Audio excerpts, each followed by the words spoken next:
توی کمپرسورهای اسکرو زمانی که کنترل ظرفیت با اسلایدر هست، انتهای اسلایدر ما میبینیم یه ناهمگونی داریم. این ناهمگونی خطای ماشینکاری نیست. میبینید فرم رو به چه صورتی در اومده. توی اسلایدر کمپرسورهای دیگه یا شاید ظرفیت‌های دیگه یا مدل‌های دیگه از یک سازنده، انتهای اسلایدر فرم‌های نامنظم یا عجیب و غریبی داره. این ماشینکاری علت داره.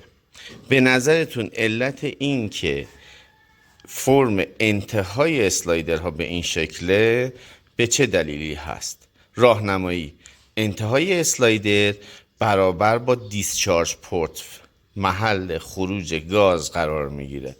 چرا این فرم که مقابل دیسچارج پورت قرار میگیره به این صورته؟ وقتی که صحبت از دیسچارج پورت میکنیم، این دریچه هست که شکل پروانه‌ای هم بهش میگن، باترفلای پورت یا دیسچارج پورت. میبینی؟ شکل پروانه هست. اینجا محل خروج گاز هست. دو تا روتور نری و مادگی بر روی فلنچ دیسچارج قرار میگیرن. از این قسمت گاز خارج میشه.